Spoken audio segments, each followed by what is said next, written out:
Welcome to RepairSuite.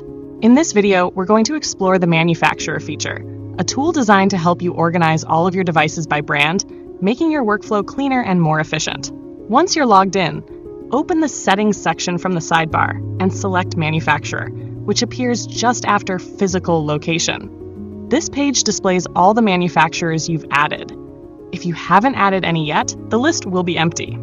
Each manufacturer shows its name, image, a short description, the date it was created, and an action menu that lets you edit or delete it.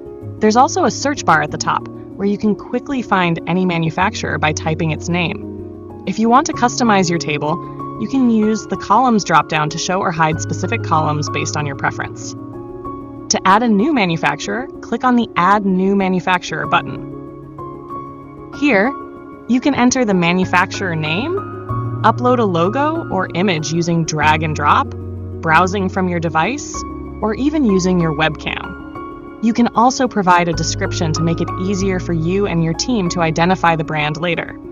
Once everything looks good, click Create to save it, or press Cancel if you don't want to continue. If you ever need to update a manufacturer's details, just click on the Edit option from the Action menu. And if you want to remove a manufacturer, choose Delete, but do so carefully. A warning message will appear to confirm the deletion, since removing a manufacturer will erase all associated data. That's how the manufacturer feature works inside RepairSuite. It's simple, organized, and helps you maintain a clean list of brands for all the devices you manage.